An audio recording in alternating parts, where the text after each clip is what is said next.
Welcome in BIS. In this topic, in this class, we will discuss the topic challenge of LPG, liberalization, privatization, and globalization. This is also very important topic. We will discuss the three dimensions in this topic. First is meaning of LPG. Second is what changed after LPG, and third is main theme of topic आपको that is challenge of LPG, है ना। ये three dimensions हम लोग समझेंगे। First हम लोग समझते हैं एलपीजी के ऊपर। एलपीजी यानी लिबरलाइजेशन, उदारीकरण, आपको प्राइवेटाइजेशन, निजीकरण, और ग्लोबलाइजेशन यानी भूमंडलीकरण। ये पॉलिसीज 1991 में अपनाई गई थी। जब आपको PV Narasimha Rao was PM and आपको मनमोहन सिंह वाज आपको फाइनेंस आपको मिनिस्टर, और इसको फॉर्मल तौर पर 91 में अपनाया गया था। आपको 80 से ही इस डायरेक्शन में आपको कुछ लिबरलिज्म की तरफ हम लोग बढ़ रहे थे, लेकिन फॉर्मली एक पूरी घोषणा के साथ हमने जो है 91 में इसको अडॉप्ट किया था। इसके पहले जो हम लोग की पॉलिसीज चल रही थी उसमें इकोनॉमी के ऊपर गवर्नमेंट का आपको तरह तरह का रिस्ट्रिक्शंस था, कोटा के माध्यम से, लाइसेंस के माध्यम से, आपको प्रोडक्शन के लिमिट के माध्यम से, एक्सपोर्ट इंपोर्ट के ऊपर, है ना। ये एरिया ऑफ प्राइवेट एक्टिविटीज़ के ऊपर, है ना, आपको गवर्नमेंट ने हर तरह से रिस्ट्रिक्शन लगा रखे थे। आपको गवर्नमेंट का मानना था कि जो आपको लिमिटेड रिसोर्स आपको कंट्री के अंदर है ना, उनका इस्तेमाल जो है वो गवर्नमेंट के लीडरशिप में और पीएसयू यानी पब्लिक सेक्टर अंडरटेकिंग्स के लीडिंग में होना चाहिए, जिससे कि ज़्यादा से ज़्यादा हम नेशनल इंटरेस्ट और पब्लिक इंटरेस्ट के हिसाब से जो है इनको यूटिलाइज कर सके।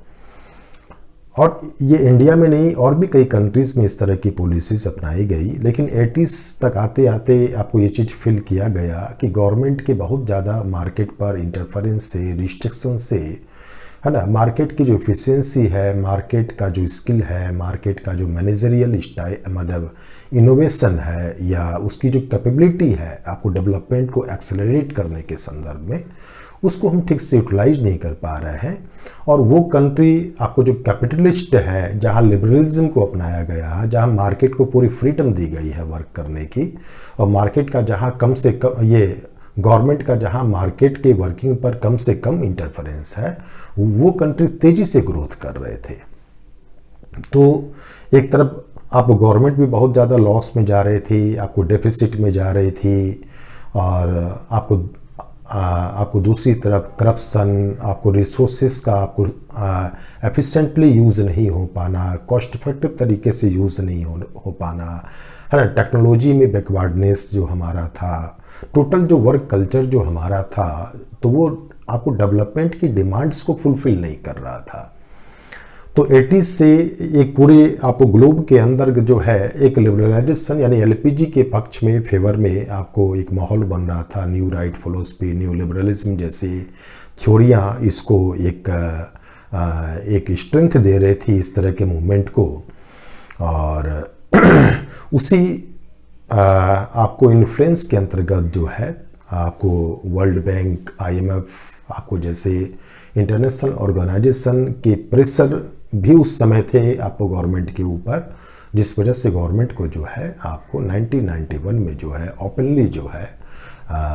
एक लिबरल पॉलिसी की तरफ बढ़ना पड़ा, जिसमें मार्केट को रिस्ट्रिक्ट करने की बजाय, मार्केट को कंट्रोल करने की बजाय, मार्केट को इनकरेज करने, है ना, मार्केट को इंसेंटिव देने, उसके फ्रेंडली वर्क करने, है ना, इस तरह की भूमिका को आपको उसके इम्पोर्टेंस को जो है आपको पॉलिसी के लेवल पर अपनाया गया, है ना। तो इसमें जो एलपीजी की जो पॉलिसी आई, है ना, आपको लिबरलाइजेशन, आपको प्राइवेटाइजेशन और आपको ग्लोबलाइजेशन, तीनों ही इंटरकनेक्टेड वर्ड्स थे, एक तरह से कंबाइंड पैकेज था ये। लिबरलाइजेशन का मतलब हुआ कि वो सारे रिस्ट्रिक्शंस जो मार्केट के एफिशिएंट वर्किंग के लिए, है ना, वो जो आपको रिस्ट्रिक्शन बैरियर्स बने हुए हैं उनको हटाना। जो भी रूल्स रेगुलेशंस है ना, जो कोटा, लाइसेंस, परमिट है ना, जैसी चीज़ों के माध्यम से आपको मार्केट की वर्किंग को कंट्रोल कर रहे हैं, उसकी स्पीड को जो है स्लो कर रहे हैं, है ना, उसमें इनिशिएटिव लेने को, रिस्क लेने को, कुछ क्रिएटिव आपको वर्क स्टाइल अपनाने को, है ना, उसमें बंधन लगा रहे हैं, उस तरह के रूल्स और रेगुलेशंस को हटाना। यानी मैक्सिमम कंट्रोल जो है ना, जो मार्केट पर था, उस कंट्रोल को हटाने के ऊपर जो है लिबरलाइजेशन में एक सहमति बनी, है ना। इसका मतलब क्या हुआ कि रूल्स और रेगुलेशंस को इस तरह से ढीला करना, इस तरह से लूज करना, है ना, उसको इस तरह से इकोनॉमी फ्रेंडली बनाना, मार्केट फ्रेंडली बनाना, प्राइवेट सेक्टर फ्रेंडली बनाना कि प्राइवेट सेक्टर के लिए, मार्केट के लिए इंडिया में काम करना आसान हो सके, और गवर्नमेंट का सिस्टम जो है, गवर्नमेंट की पॉलिसी और रूल्स जो है, उसमें रिस्ट्रिक्शन की बजाय, बैरियर्स की बजाय एक तरह से इंकरेजिंग रोल अदा करे, है ना। तो ये हुआ लिबरलाइजेशन। तो अब यह लिबरलाइजेशन का मतलब क्या हुआ कि कंपनी को इस्टेब्लिश करने में, कंपनी को एक्सपेंड करने में, कंपनी को अपने नीड्स के हिसाब से लेबर को मैनेज करने में, ह्यूमन रिसोर्स को मैनेज करने में, चीज़ों को इंपोर्ट करने में, अपनी चीज़ों को एक्सपोर्ट करने में, है ना, या अलग अलग एरिया में इंटरेस्ट के हिसाब से आपको वर्क करने में जो है, गवर्नमेंट के जो मैक्सिमम जो बैरियर्स थे उसको हटा लिए गए, और या उसको मैक्सिमम क्वांटिटी में जो है उनके फ्रेंडली बना दिया गया, है ना, ये चीज किया गया। इसके अलावा प्राइवेटाइजेशन का मतलब हुआ कि प्राइवेट सेक्टर के रोल को इंक्रीज करना, है ना, प्राइवेट सेक्टर के रोल को इकोनॉमी के आपको वर्किंग में इंक्रीज करना, उसके इम्पोर्टेंस को एक्सेप्ट करना। ये किस तरीके से हुआ? बहुत सारे एक मैक्सिमम एरिया जो था वर्किंग का इकोनॉमी के क्षेत्र में, जो गवर्नमेंट ने एक रिजर्व लिस्ट के माध्यम से अपने नियंत्रण में लिया हुआ था, जहां प्राइवेट सेक्टर वर्क नहीं कर सकते थे, उस रिजर्व लिस्ट को जो है लगभग हटा दिया गया। 2-3 आपको नेसेसरी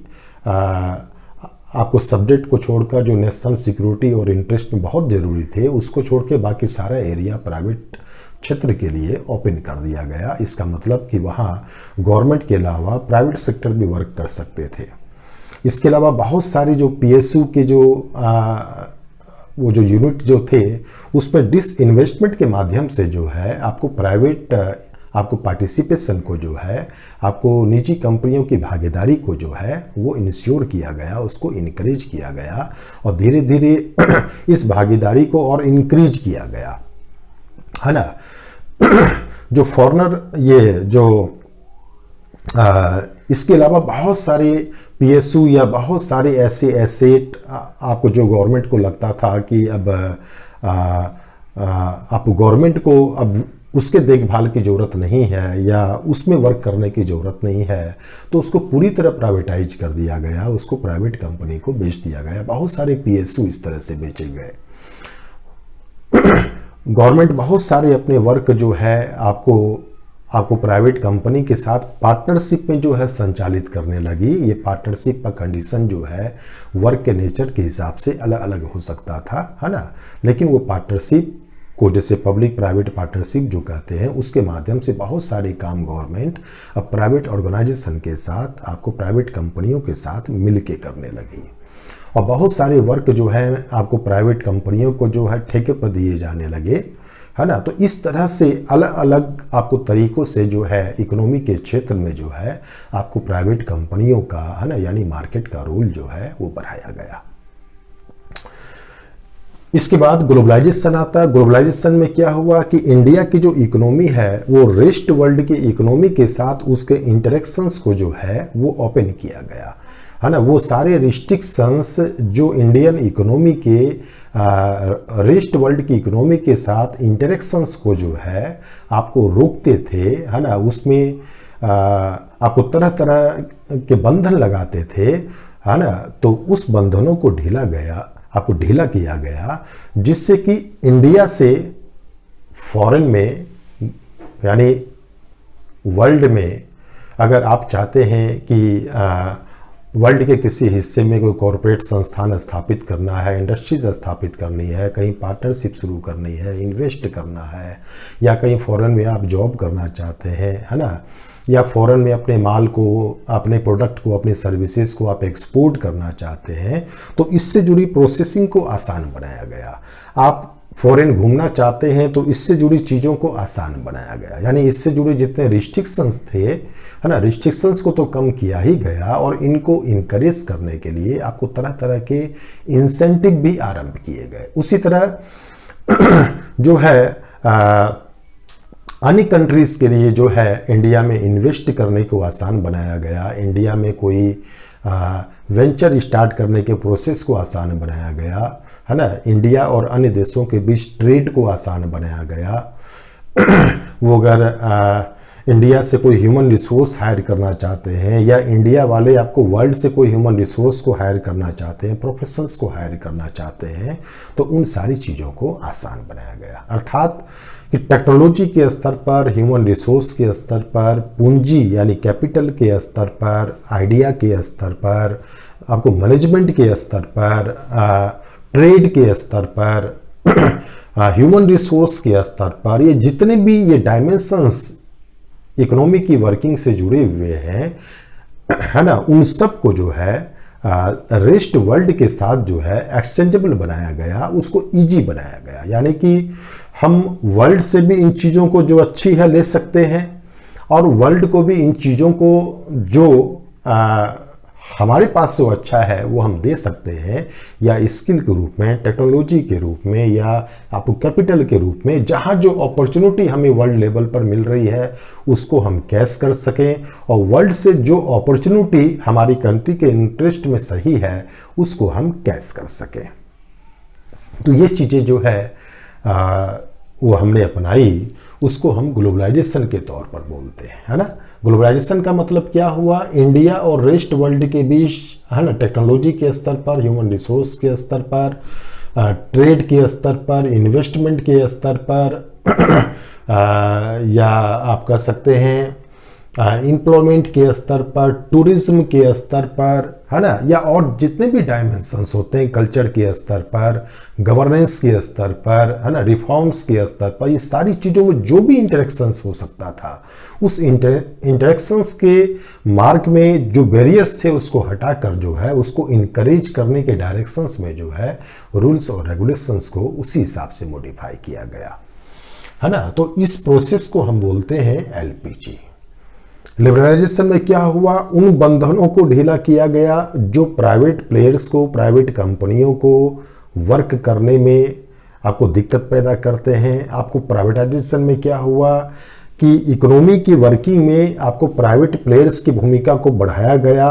और गवर्नमेंट के रोल को उसी रेशियो में कम किया गया। और ग्लोबलाइजेशन में क्या हुआ? अलग अलग तरीके से इंडिया और रेस्ट आपको वर्ल्ड के बीच जो है डिफरेंट लेवल पर कोऑपरेशन को बढ़ाया गया, है ना, म्यूचुअल इंटरेस्ट को बढ़ाया गया, है ना, या वो ट्रेड के संदर्भ में हो, टेक्नोलॉजी के संदर्भ में हो, ये सारी चीजें हुई। तो ये हम लोगों ने समझा कि एलपीजी क्या है, what change after LPG. LPG की पॉलिसी को अपनाने से इंडियन गवर्नमेंट पर किस तरह का एक प्रेशर बना, किस तरह की चीज़ें जो है एक इन्वायरमेंट में बदली, वो चीज़ें यहाँ पर हम लोग आपको समझेंगे।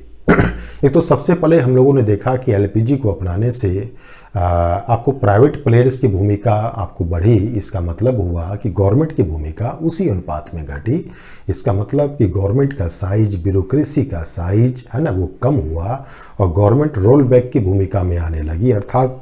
वो उस स्पेस को खाली करने लगी जहां उस स्पेस को मार्केट फिल कर सकता था, प्राइवेट कंपनियां फिल आपको कर सकती थी। दूसरी चीज, आपको जैसे जैसे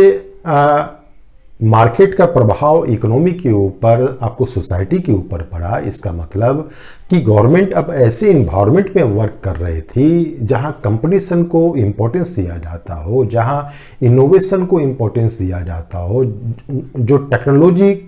फ्रेंडली हो, आपको नई नई आपको नई नई टेक्नोलॉजी या वो कंट्री के अंदर हो या अब्रोड हो उसको वेलकम करता हो, है ना, जहाँ आपको नए नए आपको ये मैनेजरियल इनोवेशन हो रहे हो कॉरपोरेट क्षेत्र में, जहाँ ह्यूमन रिसोर्स में स्किल्ड का जो है इम्पोर्टेंस हो, आपको प्रोफेशनलिज्म का इम्पोर्टेंस हो, जहाँ क्लाइंट को इम्पोर्टेंट समझा जाता हो, क्लाइंट को आपको ज़्यादा से ज़्यादा हम क्वालिटी सर्विस प्रोवाइड करें विद डिग्निटी, इस चीज़ को महत्व दिया जाता हो, इस इन्वायरमेंट के अंदर जो है अब गवर्नमेंट वर्क कर रही थी। तो नेचुरल है आसपास का इन्वायरमेंट जैसा होगा, गवर्नमेंट के ऊपर भी कहीं ना कहीं उसके हिसाब से अपने सिस्टम को भी रिफॉर्म करने का प्रेशर आपको पड़ेगा। अगर मार्केट अच्छा परफॉर्म कर रही है, कम कॉस्ट पे बेटर सर्विस दे रही है ना, एफिशिएंट तरीके से वो अपने प्रोडक्शन को जो है ग्रो कर रही है, क्लाइंट को सेटिस्फाई कर रही है, तो गवर्नमेंट पर भी ये प्रेशर बनेगा कि वो भी अपनी एफिशिएंसी का लेवल वो सुधारे, कम कॉस्ट पर रिजल्ट दे, कंज्यूमर के साथ अर्थात पब्लिक को जो है अपनी सर्विसेज जो है आपको ज़्यादा बेटर तरीके से दे, विद क्वालिटी दे, विद डिग्निटी दे, उसको उस हिसाब से अपने सिस्टम में, अपनी ब्यूरोक्रेसी में, अपनी सर्विस डिलीवरी में, सर्विस मैनेजमेंट में उसको उसी हिसाब से रिफॉर्म्स लाना होगा, है ना। तो ये जो है सारा चीज़ जो है आपको स्टेट के ऊपर, गवर्नमेंट के ऊपर इस तरह के चेंज का प्रेशर पड़ा, है ना, ये चीज़ हुई।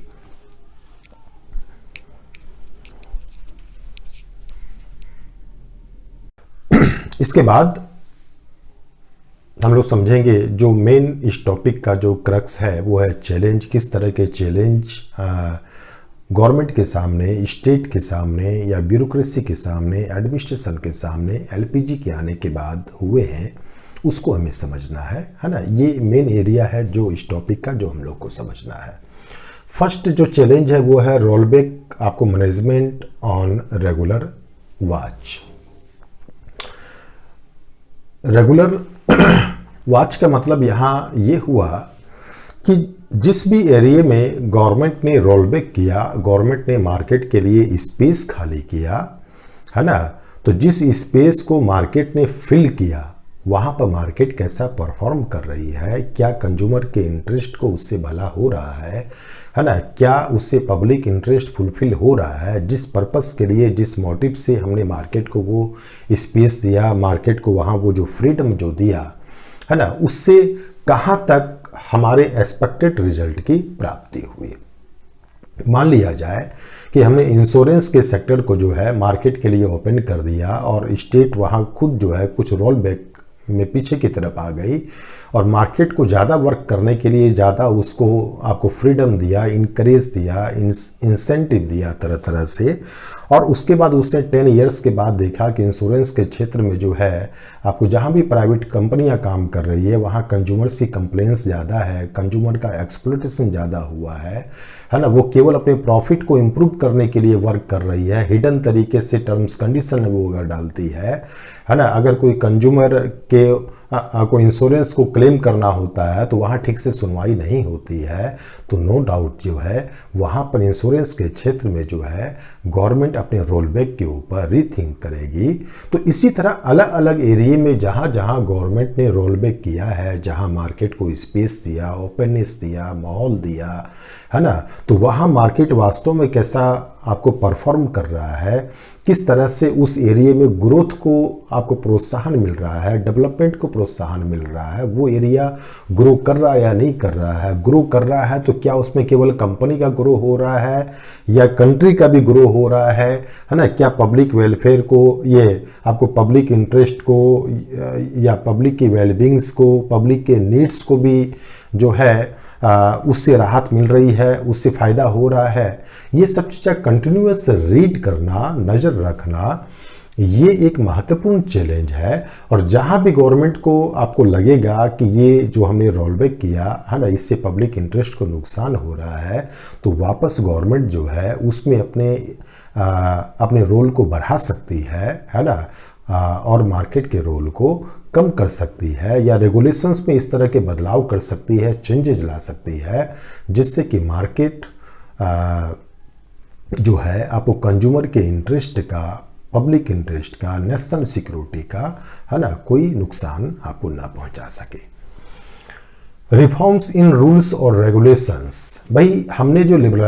हमने जो लिबरलाइजेशन जो अपनाया, उदारीकरण जो अपनाया, उसका मतलब ये नहीं हुआ कि हम रूल्स को बिल्कुल हटा दें, रेगुलेशंस को अपना बिल्कुल हटा दें, कंट्रोलिंग को बिल्कुल हटा दें। यहाँ इसका मतलब यही हुआ कि रूल्स और रेगुलेशंस जो हैं अब मार्केट फ्रेंडली हो रहे हैं, है ना। कंट्रोलिंग जो है वो अब नेगेटिव नहीं होके अब पॉजिटिव है। अर्थात कंट्रोलिंग का यहाँ मकसद ये है, रूल्स और रेगुलेशंस का मकसद अब यहाँ ये है कि मार्केट जो है एक हेल्दी कंपटीशन के साथ काम कर सके, वहाँ मोनोपोली ना हो, कंज्यूमर के इंटरेस्ट का नुकसान वहाँ पे ना हो, है ना। मार्केट के वर्क करने में जो है जो आपको जो भी रूल्स से सपोर्ट हो सकता है, पॉलिसी से सपोर्ट हो सकता है, वो सपोर्ट वहाँ उसको मिले, है ना। तो जैसे जैसे मार्केट का आपको सिनारियो बदलता है, आपको मार्केट में आपको तरह तरह की जो समस्याएं, प्रॉब्लम चेंज होती रहती है, उसके हिसाब से जो है रूल्स और रेगुलेशंस को आपको रेगुलर चेक करना, उसको मॉडिफाई करना, है ना, उसको चेंजिंग सिनारियो के हिसाब से, चेंजिंग इकोनॉमी के हिसाब से, चेंजिंग रिक्वायरमेंट के हिसाब से टाइम टू टाइम उसको चेंज करना, उसको रिफॉर्म करना, मार्केट के नीड के हिसाब से उसको कन्वर्ट करना, ये एक बिग चैलेंज है स्टेट के सामने। डेवलपमेंट और रेगुलेटरीज बॉडीज, जहाँ जहाँ भी हम लोगों ने मार्केट ओपन किया है, यानी गवर्नमेंट ने मार्केट ओपन किया है, प्राइवेट सेक्टर के लिए वो एरिया ओपन कर दिया है ना। आपको बहुत सारा एरिया ऐसा है जहाँ प्राइवेट सेक्टर भी काम कर रहे हैं और गवर्नमेंट सेक्टर भी काम कर रहे हैं। तो वहाँ अगर मिनिस्ट्री के लेवल पर उस एरिया के रेगुलेशन का काम होगा तो प्राइवेट प्लेयर्स जो हैं उनको ट्रस्ट नहीं होगा। उसको ये पता होगा कि जो गवर्नमेंट की मिनिस्ट्री जो है वो अपने पीएसयू या अपनी कंपनियों या अपने गवर्नमेंटली एक्टिविटीज़ के आपको फेवर में रूल्स बनाएंगे, पॉलिसीज बनाएंगे, तो इसलिए वो फिर ऐसी स्थिति में जो है खुल के वर्क नहीं कर पाएंगे, क्योंकि उसको ट्रस्ट नहीं होगा गवर्नमेंट के डिसीजंस पर। तो इसलिए, है ना, जहां भी हमने मार्केट ओपन किया है, आपको प्राइवेट प्लेयर्स के लिए हमने स्पेस खाली किया है, तो वहां पर रेगुलेशन की जिम्मेदारी जो है ना, उसके लिए हम आपको रेगुलेटरीज बॉडीज की स्थापना करते हैं, या वो इंश्योरेंस का क्षेत्र हो या आपको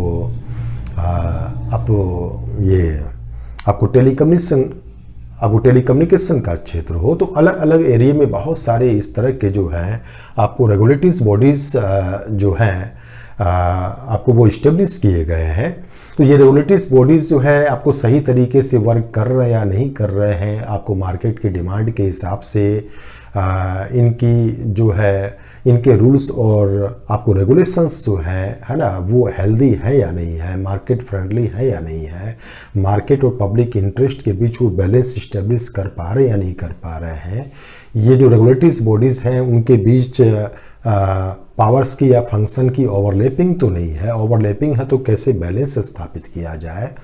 है ना, नई नई प्रॉब्लम के हिसाब से किस तरह से उनके फंक्शन में, उनके पावर में चेंज लाया जाए, इम्प्रूवमेंट लाया जाए, इन सारी चीज़ों के ऊपर रेगुलर एक नज़र रखना, उसके ऊपर वर्क करना, उस हिसाब से चीज़ों में मॉडिफिकेशन लाना, है ना, नए नए आपको रेगुलेटरीज बॉडीज़ की स्थापना करना, ये सारी चीज़ जो है आपको गवर्नमेंट के न्यू चैलेंज में शामिल हुई है।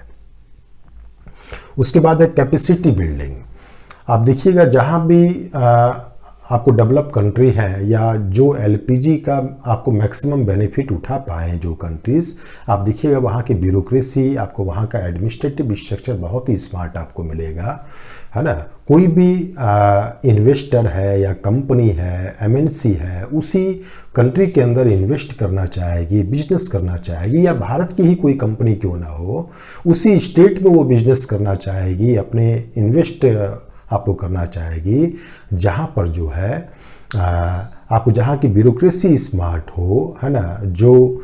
ट्रांसपेरेंट तरीके से काम कर रही हो, जो प्रोफेशनल तरीके से काम कर रही हो, जो स्किल्ड हो, जो फास्ट काम करती हो, है ना, जो आपको ग्रीवांसेस पर आपको जल्दी सुनवाई करती हो, है ना, जहाँ कोई भी इशू अगर उठा गवर्नमेंट और आपको कंपनियों के बीच, तो उसका निपटारा जहां जल्दी होता हो तो उसी स्टेट में या उसी कंट्री में जो है बिजनेस या इंडस्ट्रीज या आपको डेवलपमेंट एक्टिविटीज़, इकोनॉमिक एक्टिविटीज़ जो है वो बढ़ती है या उसको इनकरेजमेंट मिलता है ना। तो इसलिए एक बिग चैलेंज गवर्नमेंट के सामने है ना, या वो सेंट्रल गवर्नमेंट हो या स्टेट गवर्नमेंट हो, है ना, कि अपने यहाँ जो एडमिनिस्ट्रेशन है, जो ब्यूरोक्रेसी है, उसकी कैपेसिटी को बिल्डअप करना, जिससे कि वो एलपीजी के मैक्सिमम बेनिफिट को उठाने के लायक बन सके। इंफ्रा डेवलपमेंट करना, इंफ्रा डेवलपमेंट इनेबलिंग इन्वायरमेंट, कोई भी इंडस्ट्रीज या इकोनॉमिक एक्टिविटीज़ जो है एक हेल्दी और स्ट्रॉन्ग इंफ्रा के अंदर ही काम कर सकती है। किसी भी कंट्री में मान लिया जाए इलेक्ट्रिसिटी नहीं है, ट्रांसपोर्टेशन सिस्टम अगर ठीक नहीं है या रिस्की है ना, या बंदरगाह है, एयरपोर्ट है, रेल है, रोड्स हैं, है ना, इससे जुड़े ट्रांसपोर्टेशन गड़बड़ हैं, ठीक आप वर्क नहीं कर रहे हैं, माल एक जगह से दूसरी जगह ट्रांसपोर्ट करने में बहुत ज़्यादा कॉस्टली पड़ जाता है, एक्सीडेंट की आपको पॉसिबिलिटी होती है ना, या बहुत टाइम लग जाता है, जहां लॉ एंड ऑर्डर की समस्या रहती है, प्रॉब्लम होती है ना, या जो है आपको जहां माइंस जो है आपको ठीक से डेवलप नहीं है, आपको वहां से रॉ मटेरियल्स उनको नहीं मिल पा रहा है ना, जहां ह्यूमन रिसोर्स जो है वो स्किल्ड नहीं है, अर्थात हमारी कंपनी, बिजनेस और सर्विस को चलाने के लिए जो ह्यूमन रिसोर्स चाहिए उस हिसाब से नहीं मिल रहे हैं, स्किल्ड नहीं मिल रहे हैं, तो वैसी स्थिति में जो है आपको इकोनॉमी ठीक से रन नहीं कर सकती है, प्राइवेट प्लेयर्स ठीक से वर्क नहीं कर सकते हैं। तो गवर्नमेंट एलपीजी का एक सही बेनिफिट उठा सके, इसके लिए ज़रूरी है कि गवर्नमेंट देश के अंदर एक आप ग्लोबल स्टैंडर्ड का जो है एक इंफ्रा आपको डेवलप करे, है ना। आप देखिएगा इंडिया के अंदर भी जो है उसी स्टेट में जो है इन्वेस्टमेंट ज़्यादा होता है, बिजनेस एक्टिविटीज़ ज़्यादा होती है, इंडस्ट्रीज ज़्यादा लगते हैं, है ना, ट्रेड ज़्यादा होते हैं, जहाँ पर इंफ्रा अच्छा होता है, ट्रांसपोर्टेशन सिस्टम जहाँ अच्छा होता है, लॉ एंड ऑर्डर अच्छा होता है, आपको इलेक्ट्रिसिटी अच्छी होती है ना, या और इंफ्रा से जुड़े और आपको सारे एस्पेक्ट्स जो होते हैं जहाँ फेवरेबल होते हैं, तो उसको बिल्डअप करना और उसको इकोनॉमी और आपको प्राइवेट सेक्टर जो है उसको आपको ज़्यादा से ज़्यादा बेनिफिट उससे मिल सके, जो है उसको एक अनुकूल इन्वायरमेंट मिल सके, ये इंश्योर करना गवर्नमेंट की जिम्मेदारी है। आप देखिएगा अब धीरे धीरे हाउसिंग सोसाइटी वगैरह भी गवर्नमेंट क्रिएट कर रही है, तो उसका मकसद ही है कि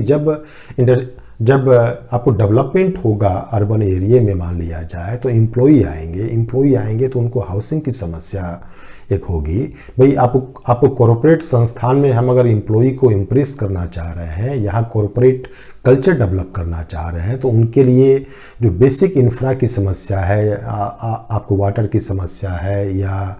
आपको जो है हाउसिंग की समस्या है ना, आपको ये सब भी सॉल्व करना होगा। तो आपने देखा होगा कि स्मार्ट सिटी का प्लान जो चल रहा है, या वाटर ट्रीटमेंट का प्लान है, या पोल्यूशन को ठीक करने का जो प्लान चल रहा है, ये कहीं ना कहीं जो है ये एलपीजी के अनुकूल माहौल बनाने का ही एफर्ट्स है, जिससे कि इसका मैक्सिमम बेनिफिट हम उठा सकें। तो ये कुछ चैलेंज है जिसको गवर्नमेंट को फेस करना है।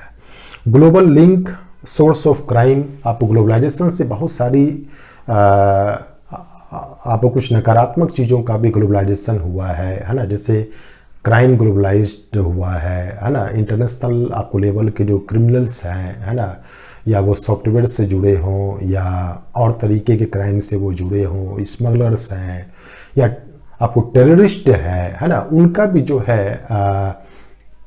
इंडिया से इंटरेक्शन या इंडिया तक रीच उनकी आसान हुई है। इंडिया के जो गिरोह होते हैं, इंडिया के जो क्रिमिनल्स हैं, इंडिया के जो टेररिस्ट हैं, उनसे उनका लिंक आसान हुआ है। तो ये एक अंतर्राष्ट्रीय ग्लोबल जो गठजोड़ जो डेवलप हो रहा है टेररिस्ट का, आपको क्रिमिनल्स का, है ना, तो उससे भी निपटना, उस पर नज़र रखना, उसके हिसाब से अपने आपको विजिलेंस सिस्टम को या अपने क्राइम कंट्रोल सिस्टम को, आपको पुलिसिंग सिस्टम को आपको जो है डेवलप करना, इंटरनेशनल लेवल पर अलग अलग कंट्री के जो पुलिस सिस्टम है, उनका जो इंटेलिजेंस सिस्टम है, उनसे कोऑपरेट क्रिएट करना, ये एक बिग चैलेंज है गवर्नमेंट के सामने। ठीक है, इसके बाद है आपको कल्चरल थ्रेट, या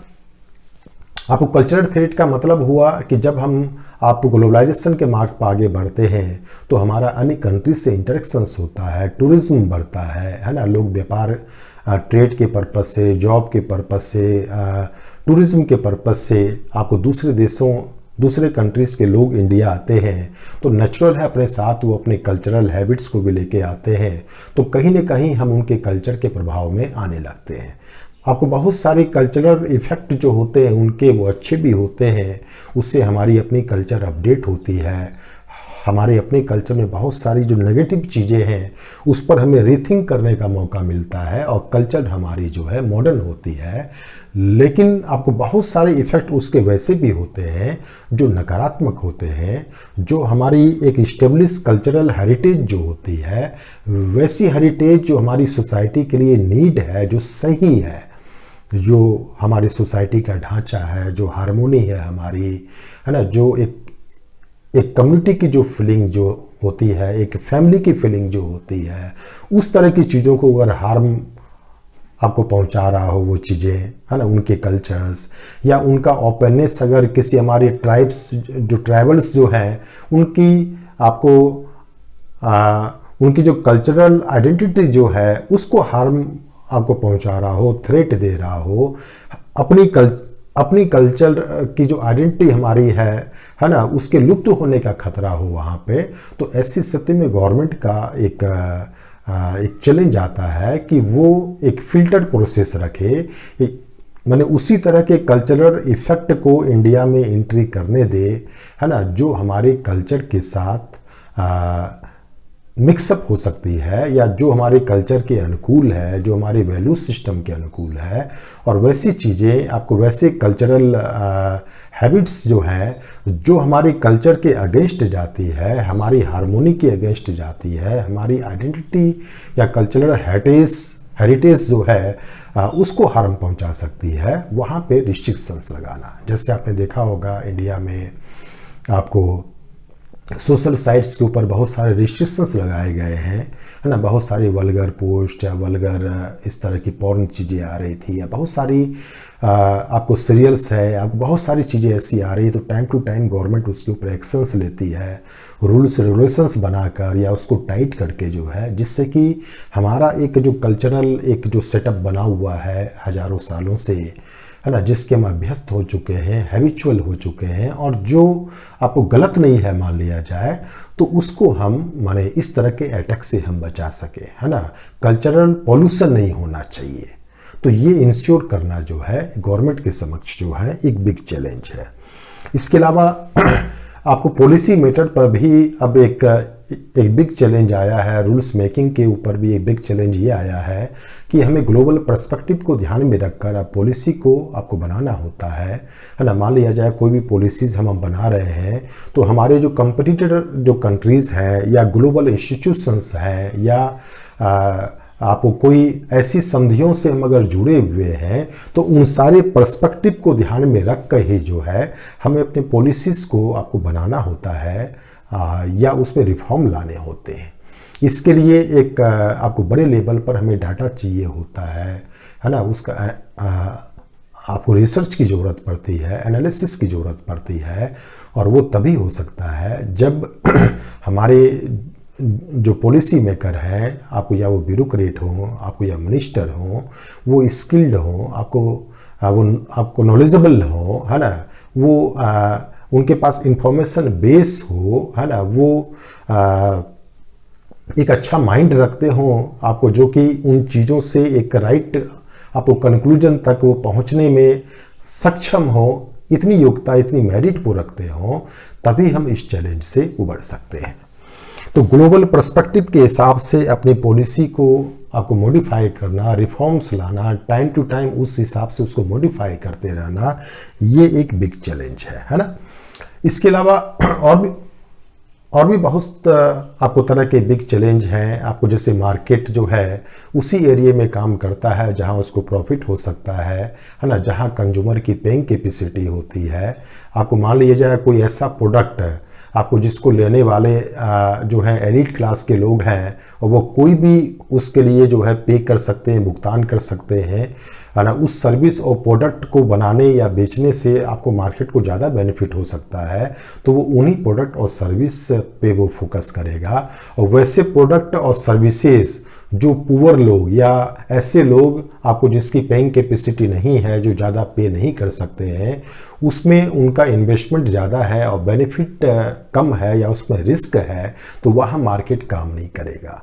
तो वहाँ पर वर्क करना या वैसे एरिया को जो है रेगुलर वॉच के आधार पर आइडेंटिफाई करना और वहाँ अपना फोकस बढ़ाना, वहाँ वर्क करना, उस तरह के कंज्यूमर के लिए गुड्स और आपको सर्विसेज की व्यवस्था करना या मार्केट पर कुछ आपको कंडीशंस लगाकर या उसके लिए कुछ इंसेंटिव देकर या खुद अपने इनिशिएटिव से उनके इंटरेस्ट की चिंता करना, ये एक बिग चैलेंज है। इसके अलावा जो भी डेवलपमेंट के प्रोसेस अभी चल रहे हैं, आपको मार्केट के आपको जिसमें मार्केट की एक लीडिंग भूमिका अभी चल रही है, तो वो आपको डेवलपमेंट के प्रोसेस जो है हमारे इन्वायरमेंट के हिसाब से चले, हमारे इन्वायरमेंट को नुकसान न पहुंचाए, आपको सस्टेनेबल डेवलपमेंट की नीड्स को पूरा कर रहे हों, है ना, या इंक्लूसिव डेवलपमेंट की नीड्स को पूरा कर रहे हों, उसके लिए जो है आवश्यक जो है आपको पॉलिसी स्तर पर, इंस्टीट्यूशन के स्तर पर, आपको कंडीशंस के स्तर पर उपाय करना, ये भी गवर्नमेंट के लिए एक बिग टास्क है, एक बिग चैलेंज है ना। तो इन सारी आपको चैलेंज को हैंडल करना, ये एलपीजी माने पोस्ट एलपीजी के एरा में गवर्नमेंट के लिए एक बिग चैलेंज है, एक बिग चुनौती है, एक बिग टास्क है। ठीक है, इसको ध्यान में रखिएगा। ये क्लास जो मैंने ली है, इसी टॉपिक के ऊपर मैंने तीसरी क्लास ली है। आज मैंने 2 क्लास ली, लंबी क्लास इस टॉपिक पर ली और दोनों ही क्लास में साउंड नहीं था। तो ये तीसरी क्लास तक आते आते मैं काफ़ी थक चुका था, है ना। आपको फिर भी मैंने कोशिश की आपको क्लास का जो मेन कंटेंट है, जो मेन चीज़ है वो आप तक पहुंच जाए, है ना। लेकिन क्लास में आपको थकावट हो सकता है, हमारा टायर्डनेस आपको दिख रहा हो, तो उसको आप माइंड मत कीजिएगा।